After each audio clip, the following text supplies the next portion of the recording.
everybody, I'm Dr. Y and I'm back with some videos here in November about homelessness in our country. I have to say, especially since COVID, the rates of homelessness have increased across the country, and some of us are really perplexed about what to do about it. More than 500,000 people experienced homelessness in America last year.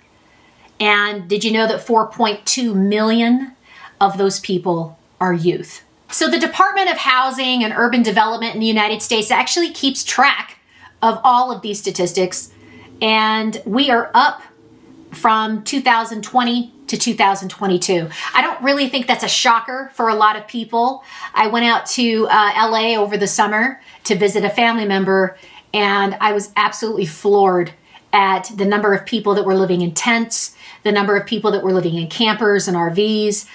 There are so many displaced Americans across the United States.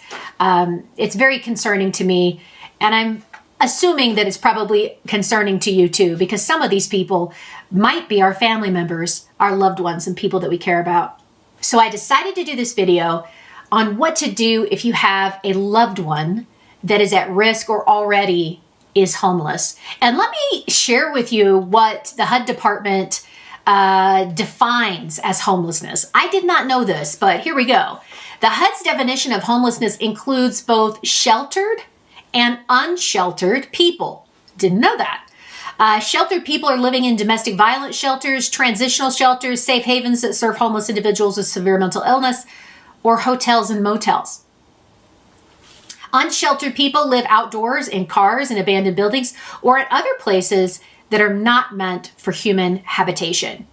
And a lot of our youth wind up being part of the unsheltered population because they do not have the resources or the money or even anybody to ask when they're looking for help. It's a common misconception about why people wind up homeless. I guarantee you that nobody is, from the time that they're a child, thinking to themselves, I'd like to grow up homeless. That sounds like a great plan. Nobody does that. But why do we have so much stigma and so many stereotypes around homeless persons? Many people think they're lazy, or they're addicted to drugs, or they're mentally ill. There's a lot of reasons, and it's almost never a choice. So those of us that might be dealing with a loved one who's homeless have kind of that inside view and a different perspective on why and how homelessness can hit a family. Now look, homeless persons have just the same needs as the rest of us. They're just at a disadvantaged place or stage in their life where they could use a little bit of help. Well, if you have a relative or loved one that's homeless or at risk of being homeless, let me share some things that you can do to help out. Now, some of these you might have already thought of, but at the end of the day, if somebody chooses to stay as a sheltered or unsheltered homeless person, there's really not much that you can do to force the situation if they're an adult. So let me share some things that you can do to be helpful, and hopefully they will be willing to accept some of this help as well. I will also share some resources at the end of the video and also put them in the description box so that you have organizations and nonprofits and places in your area to start looking. Now, the first one that comes to mind is, you can always offer your home as a temporary shelter. Now, this can be scary for some people, depending upon the situation, but be sure to set up a timeline for moving out and have clear rules and expectations about living in your house. If your loved one is struggling with severe addiction, or maybe some severe mental health issues, or is potentially dangerous in some way to themselves or others, this may not be a good idea for your home to be a temporary shelter. But if you're not dealing with those things, there might be a way that your family can come together and provide a temporary environment until they get back on their feet. 2, if you're not able to provide a temporary shelter due to financial or other reasons, you could contact a family member or a friend and come up with a safety plan just to provide temporary shelter somewhere else. And this could include a spare room, a safe outbuilding with multiple entryways and electricity. It could be a camper or an RV. It could be a tent.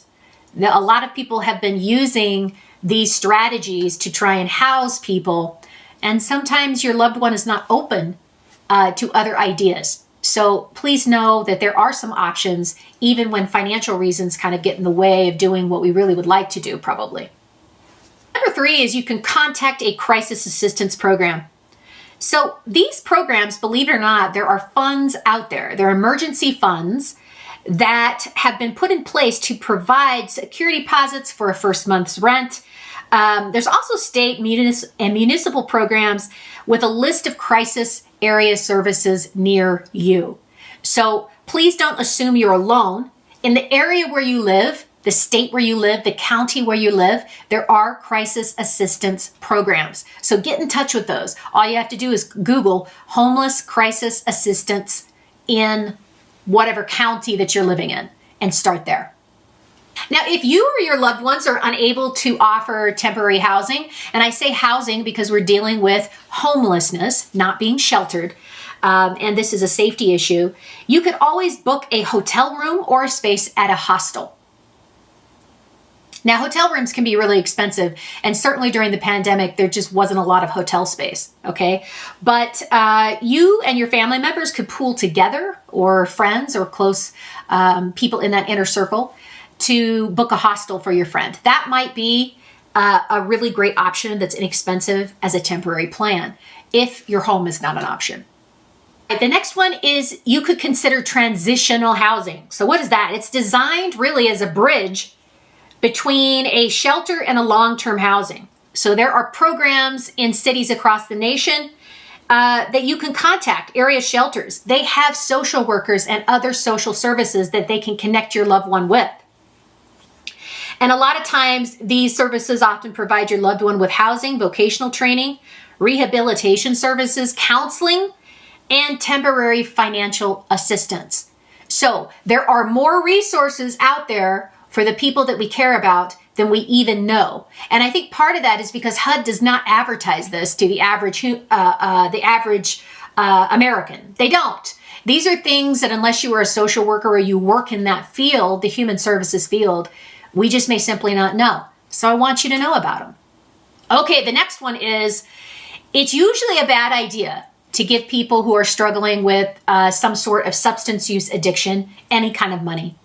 And if you've got someone who is seriously mentally ill, or there's some other chronic situation that you're worried about, it may be a bad idea to give them direct money. And that is a real circumstance. It's not a stereotype. It's a real circumstance for a lot of families. And I say that with respect. So you could provide food for your loved one. There's a lot of patients that I've had that don't want shelter assistance. They feel like they have it covered. But we do need food. These are basic needs: food, shelter, clothing, warmth, safety. Okay? So providing food for your loved one. You know, if they're struggling to find enough to eat, provide them with gift cards. You can buy them delivery food with groceries, fix a sack lunch. Besides, providing food options for them, it gives you another interaction with your loved one, another opportunity to let them know they're not alone and they're loved. And I think that this is important too, because people wind up in homeless situations or unsheltered situations for different reasons. And of course, there's such a huge stigma against this kind of living situation. And so as a family member, we want them to know we care about them and we want to help. And if the only thing you're able to give is food, then do that. Another thing that you might be able to do is Google in your county the organizations, the associations, the places where they can go to get free food. There are community banks, food banks, places like that where they can get free assistance. So that is done on a county by county basis. And then you can Google the town that you live in. If you live in a big community, there's probably more resources than if you're living in a rural community, but they're out there. So know that, your loved one may be out on the streets and maybe they don't have access to a computer, but we do. And that may be another action that you're able to take. Now, especially if you're living in communities that have, what am I going to call this? Challenging weather. Okay. We saw a lot of people during the pandemic moving to California. California has a huge homeless population now, post-pandemic. And we saw that because the temperature and the weather and living in California is more conducive for people that do not have heating or air or any kind of protection from the elements. And so there's a reason for that. So one of the next things that you could do for your loved one is provide clothes. A lot of time, homeless persons do not have facilities to wash or store their clothing. They don't have seasonal clothing. And I think if you were able to provide clothes and a place for them to wash and take care of themselves, it also not only shows love, but it helps preserve their dignity, which is important too. Some of the clothing that homeless persons generally need are socks, undergarments, hats, winter gloves, winter jackets, raincoats, good athletic shoes, dress clothes for interviews and appointments. This one's really important. And also backpacks. Because they are transient, they are having to take all of their stuff with them. There are programs in the communities that provide these types of assistance to homeless persons. But if you're looking for a way to keep contact with your loved one and maybe help out in a way that they're willing to accept, this may be one of those ways. And then the last one, I kind of talked about it just a second ago, is offering your home for laundry and showering. So this is a huge deal for the homeless population. They usually wind up in very dangerous situations, and they're not open to talk about those situations with their loved ones. And so not always. And this is an opportunity for you to, if they're not able to stay with you, for you to offer your home. Again, it gives you another warm connection with your loved one, and it helps them meet basic needs that otherwise may not have been met.